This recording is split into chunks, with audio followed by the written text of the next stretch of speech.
Shambhala Farm to me is, well, the name Shambhala is about living a higher way. So we came here, moved out of the city and wanted to live in a place where we could practice yoga, practice milling our own flour and baking our own breads and growing our own food. We could give our kids a really honest and wholesome upbringing. We really wanted them to be able to experience growing up without a whole lot of limits on them. So where we are at the farm, they can get up and they can go roam around outside and play out in the dirt, or they're learning how to drive tractors with Craig. They get to understand how things work in nature, so they're learning how to care for plants. Shambhala Farm to me is home, and it's a place where I can be the most natural person I can aspire to be.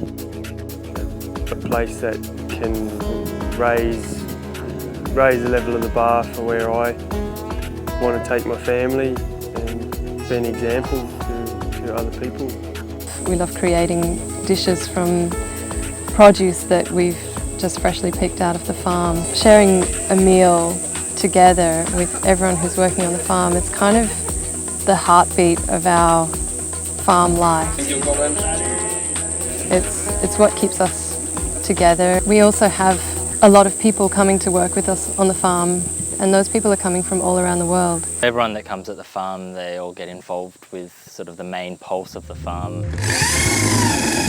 Everyone's got their own skills and energy that they bring to the farm, and we try and foster that and encourage people to bring their own projects. We use bamboo all over the farm for building projects, and right now we're at Crystal Waters, the Earth Care bamboo farm. And so we've hooked up a work trade. We've got about 15 of us, and we're just spending the day cleaning up the grove, pulling out all of the dead culms or the dead poles and dragging them out, throwing them on a big pile, and then in exchange we get a whole bunch of bamboo.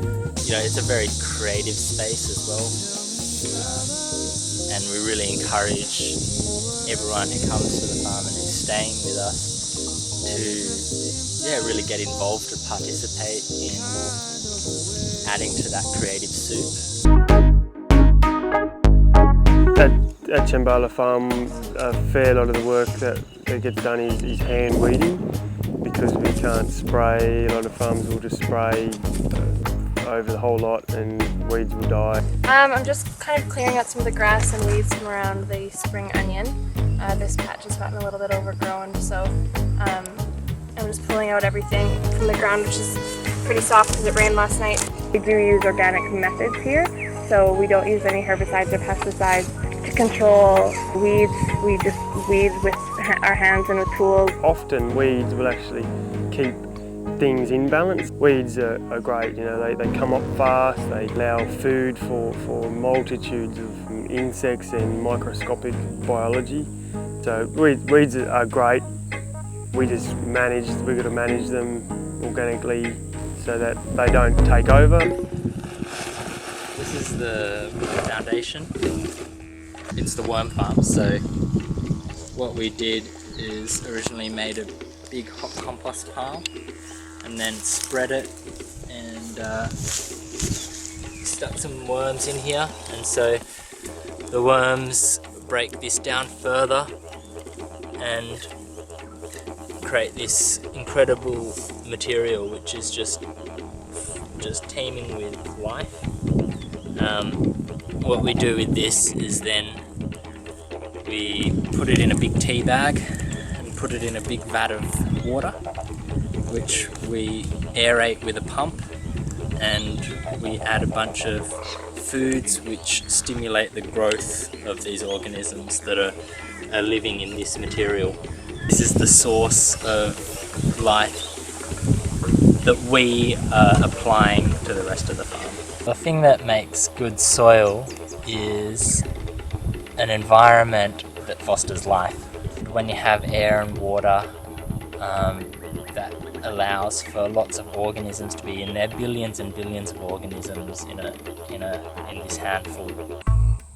At the farm here we've got a project running now. We're building a nursery and we're producing our own seedlings. So we can now source seeds from seed companies, but all the good organic seed companies, they've got all sorts of varieties.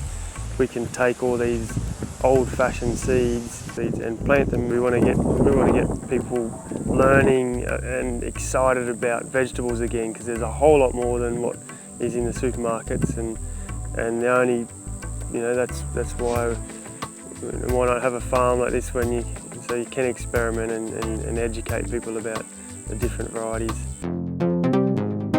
Planting day, there'll be up to 6,000 seedlings that need to go in the ground by hand, and the only way of doing it is bending over, digging a little hole, putting the seedling in, and then covering that over, and so that takes a lot of effort, a lot of energy, and that's how we do it. That's how they've done it for thousands of years, and other places will do it with tractors and machinery, but it's nice to get back to nature.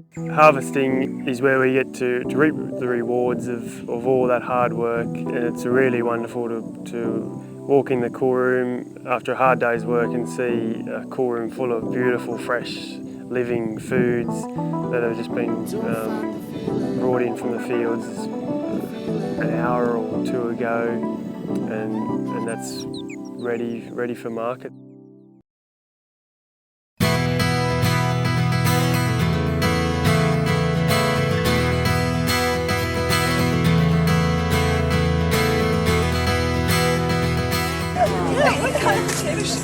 Well, it doesn't really matter to me. Maybe we can do a mixture of all. Some lunchtime goodness for the kids there. I love coming down here on Sunday mornings because it's just such a great opportunity to be able to interact with our customers. Love being able to have a chat with them. For a lot of our customers, they come in and it's a really regular thing for them to be able to come in and have a conversation. Most of them are first name basis, and a lot of them also then become our personal friends of the farm. Being with the people, serving this fresh food in this amazing environment, it's not work for me. Not really. You can see that they really appreciate you coming here every week and providing them with this great food. They're there for the bigger picture. And everyone's just always so friendly and so helpful here. They're just lovely, and they make the whole experience really enjoyable. It's not like coming to do your grocery shopping. It's just like coming and seeing your friends and getting your groceries at the same time. The fact that our farm is just down the road as well, it really means that all the people who are coming in and buying our produce get a really direct connection with who's growing their food. Shambhala forms a very, very important and integral part of the whole makeup of growing greens in Noosa and the hinterland. And its role in the farmers market is pretty obvious. People, as you can see behind here, shop here religiously every Sunday because they know there's a good, consistent crop, there's a good, consistent quality, and they're talking to the people who are actually growing the food, and I think that's the key to it. I mean, this is back to basics. You're dealing with the people who are growing the food or producing the goods. Shopping at Shambhala, just part of that awareness, relationship you have with your food. It's so important. Knowing the customers quite personally allows us to, I guess, keep inspired to keep growing, keep doing what we do, and knowing that it's appreciated, it gives so much